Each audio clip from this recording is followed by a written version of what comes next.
Good morning, YouTube friends. Happy Thursday. So off we go to work on the big Indian pursuit.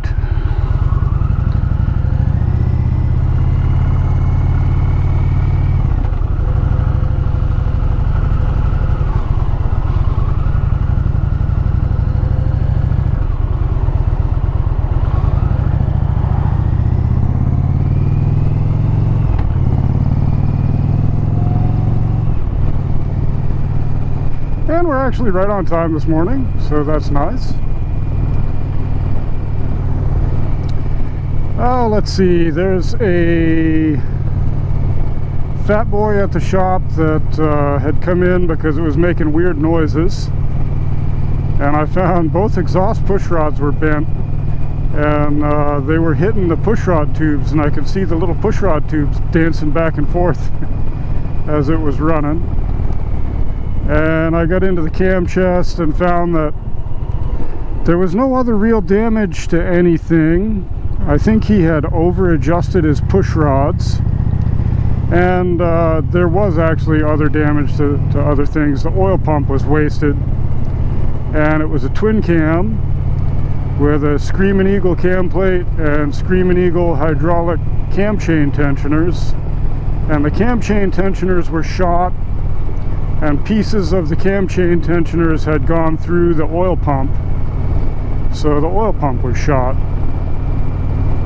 So yesterday all his parts came in, so I got his new oil pump in, and surprisingly the only thing that was damaged was the oil pump.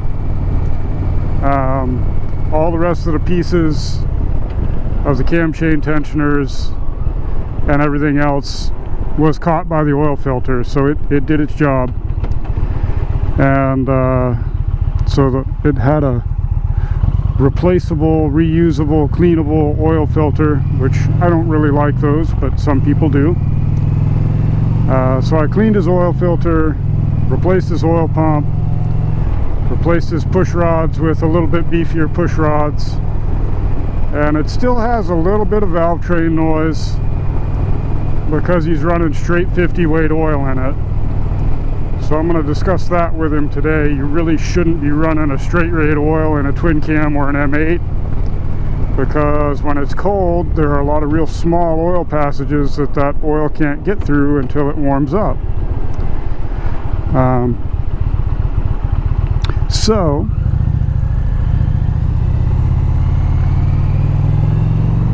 that bike's all done, and I'm going to finish typing up my notes and call him, and that bike can go away today. This winter he's going to bring it back, and we're going to pull the heads off and have the heads rebuilt. But he's fine to ride for now. And the reason that there's still a little bit of valve train noise is because the bushings and the rockers are worn, so they go tick, tick, tick. But he'll be fine until we rebuild the heads, especially if we get him to use the correct oil instead of a straight 50 weight oil. But finished that yesterday. Put the engine back in the boss's bike and subsequently took it back out. And it's going back to the machine shop because the crank he bought was missing a bearing race, so the sprocket shaft was just floating in there, not on the bearing.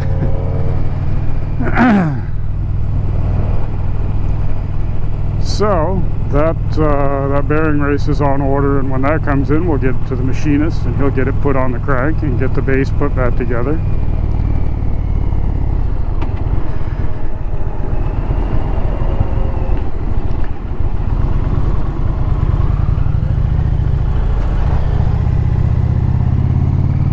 And I'll get it back in the bike again and start putting it back together.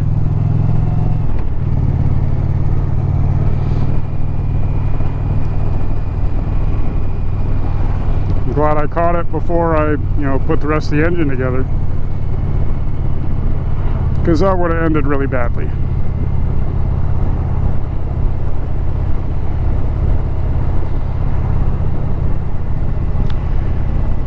Well, let's see what else is going on. I'm not sure what's on the schedule today. I think I've got one tire to do. And beyond that, I don't know. I know I've got one tire to do, but I don't know what I've got going on beyond that.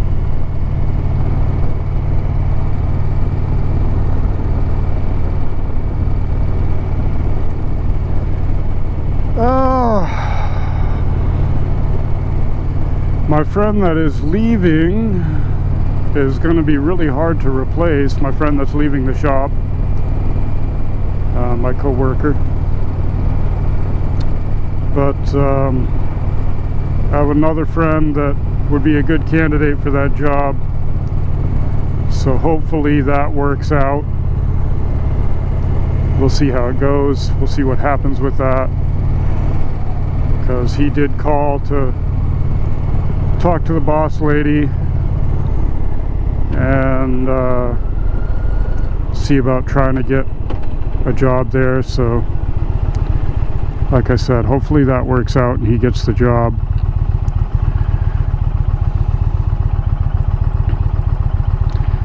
Because we're in a bit of a bind. We've only got a total of 3 people that work there.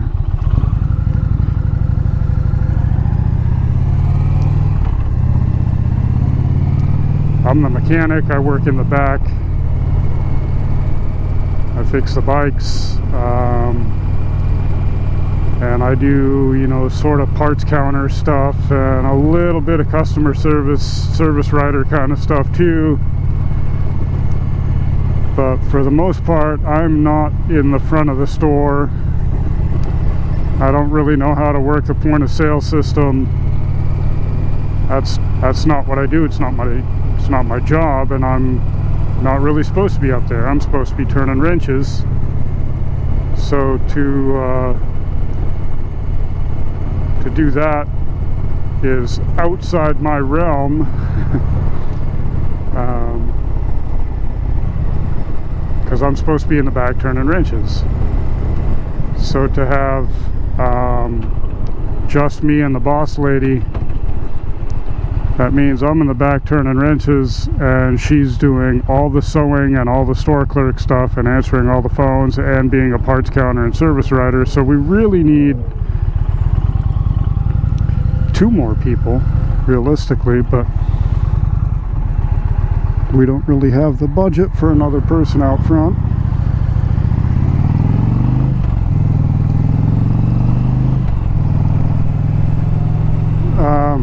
So to lose our one guy out front really puts a lot more on everybody else. So hopefully we find a replacement very quickly, because we do need someone that can be out front to work the counter and sew patches on and do parts counter and service writer stuff as well.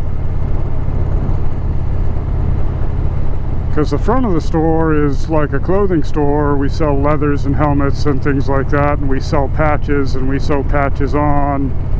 We make custom patches.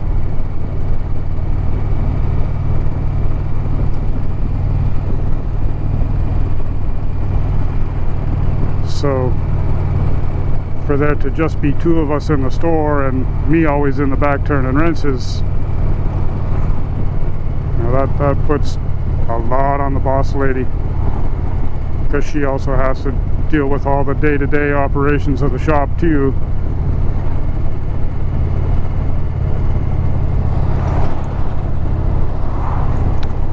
So yeah, it's gonna be rough for a little while until we get somebody else in, or until we get them trained up and whatnot. And even right now, while my co-worker is still here, it's still a little rough with just 2 of them up front. But when he leaves, there'll be a time when there's just the boss lady, and it's going to be super rough. Because if I'm constantly interrupted while I'm working, I'm going to screw shit up, and we don't want that. You can't be the mechanic and be just forever on the phone and answering questions and helping customers and you know, turn a wrench for 5 minutes and then go help somebody for 20 minutes and then go back to what you were doing and not fuck up.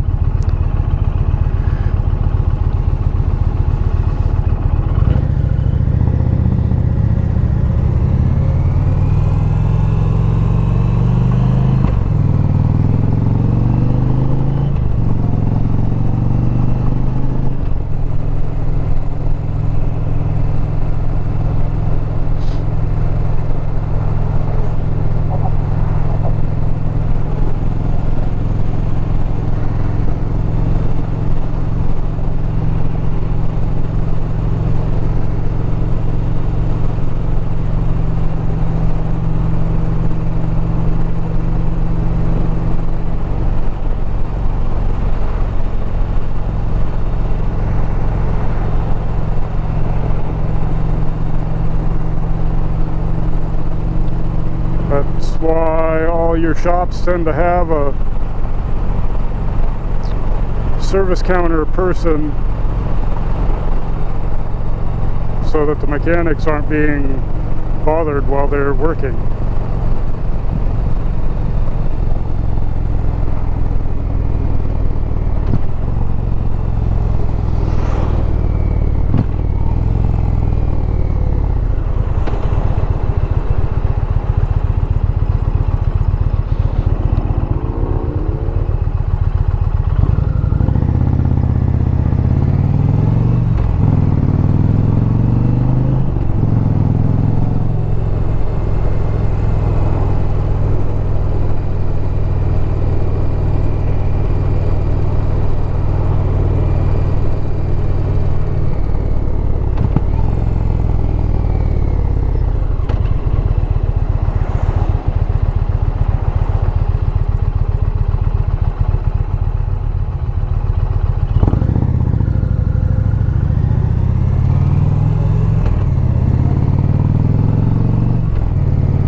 Alright, we made it. Hope you all have a great day. We'll see you in the next video.